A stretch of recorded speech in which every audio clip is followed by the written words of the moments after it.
Welcome friends to my YouTube channel Diksha Inter Communication. Let's see today's news. Kangana Ranaut की चेतावनी, मैं छतरानी हूँ, सिर कटा सकती हूँ, झुका नहीं सकती। कंगना रनौत ने अपने ट्वीट में लिखा, मान सम्मान स्वाभिमान के साथ जीती हूँ और गर्व से राष्ट्रवादी बनकर जीती रहूँगी। सिद्धांत के साथ ना ही कभी समझौता किया है और ना ही करूँगी। बॉलीवुड एक्ट्रेस कंगना रनौत जब से सोशल मीडिया पर आई हैं तब से वह तकरीबन हर बात पर अपनी प्रतिक्रिया देती रही हैं।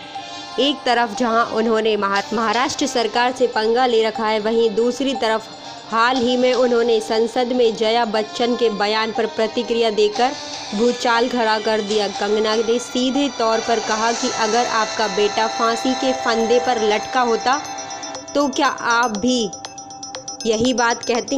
कंगना और महाराष्ट्र सरकार के बीच का विवाद काफ़ी ज़्यादा बढ़ चुका है। एक तरफ जहां कंगना पीछे हटने को तैयार नहीं, वहीं दूसरी तरफ महाराष्ट्र सरकार भी बैक फुट पर जाती नहीं दिख रही।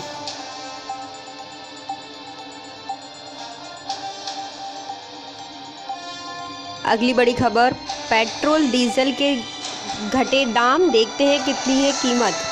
सरकारी तेल कंपनियों की ओर से आज पेट्रोल और डीजल दोनों की कीमत में कमी आई है। पेट्रोल की कीमत की बात करें तो 13 से 15 पैसे की कमी आई, वहीं डीजल की बात तो इसकी कीमत में 18 से 20 पैसे तक की कमी आई है। इससे पहले 30 जुलाई को दिल्ली सरकार ने डीजल के दाम में 8.36 रुपये की कटौती की थी, जिससे दिल्ली में डीजल का दाम बाजार में 73.56 रुपये प्रति लीटर हो गया था।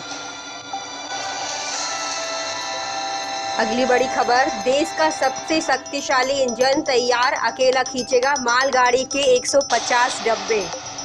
भारतीय रेलवे ने मालगाड़ियों से ज़्यादा माल कम समय में पहुंचाने में बड़ी सफलता हासिल की है। भारतीय रेलवे ने मेक इन इंडिया के तहत अब देश का सबसे शक्तिशाली इंजन WAG-12 इंजन बनाया है, जो 1.5 किलोमीटर लंबी मालगाड़ी को अकेला खींच सकता है। इसकी सबसे बड़ी खासियत यह है कि यह इंजन 12,000 हॉर्स पावर का है। यह रेलवे की तरक्की में नई क्रांति लाएगा, जिससे देश में विकास के नए रास्ते खुलेंगे।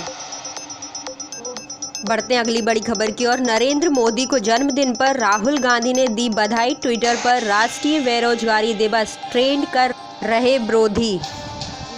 प्रधानमंत्री नरेंद्र मोदी का आज जन्मदिन है। मोदी आज यानी 17 सितंबर को 70 वर्ष के हो गए। उनके जन्म पर पक्ष विपक्ष की राजनीतिक पार्टियों सहित विदेशी राजनेताओं ने भी शुभकामनाएं दी हैं। कांग्रेस के पूर्व अध्यक्ष राहुल गांधी ने भी पीएम को शुभकामनाएं दी।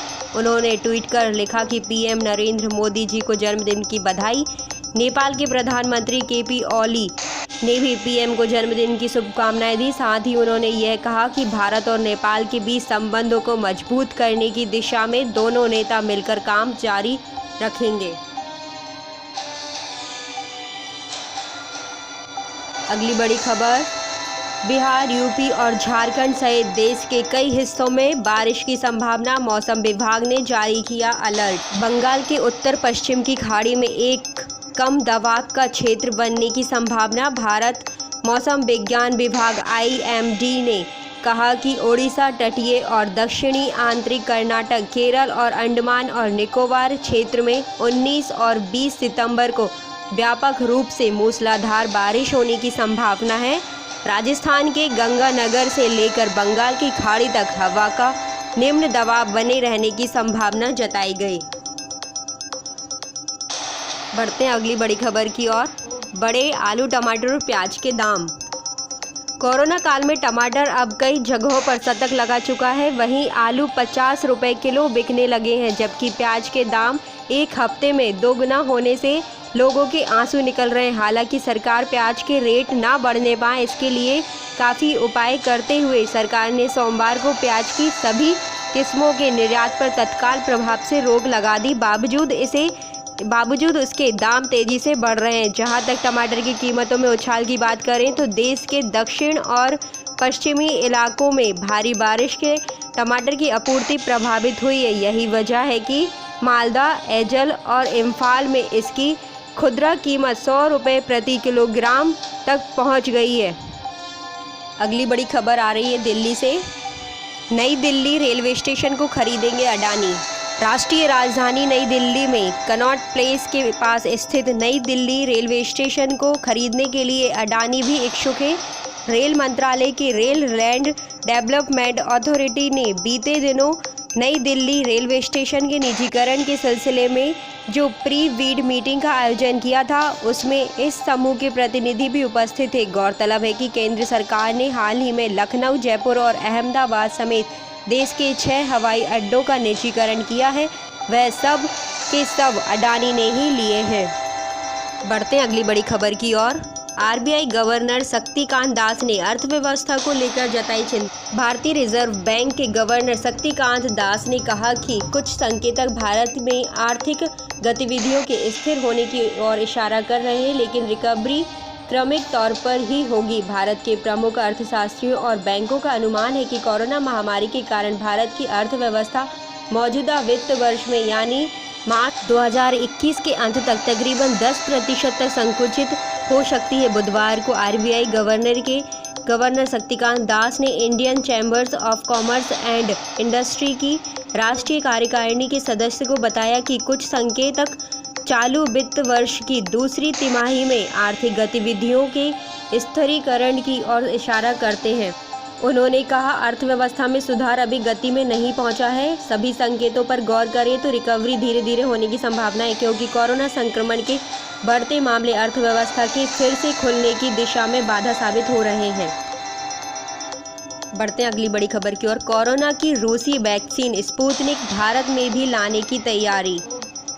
अगर भारतीय नियामक ने मंजूरी दी तो ह्यूमन एडिनो वायरस प्लेटफॉर्म पर आधारित रूस का टीका स्पुतनिक भी जल्द ही भारत में उपलब्ध हो।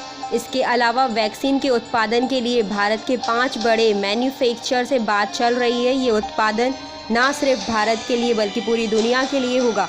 एडिनो वायरस DNA वायरस होते हैं जो सांस से संबंधित बीमारी का सबसे बड़ा कारण बनते हैं। अगली बड़ी खबर, एप्पल ने कई नए फीचर्स के साथ लॉन्च की वॉच सीरीज।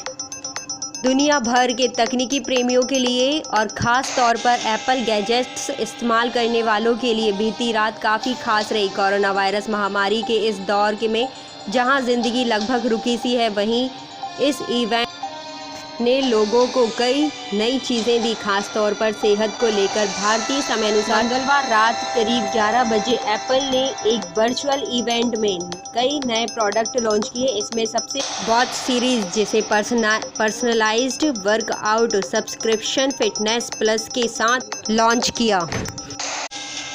फ्रेंड्स, ये थी आज की टॉप 10 न्यूज़। आगे की अपडेट्स देखते रहिए दीक्षा इंटर कम्युनिकेशन।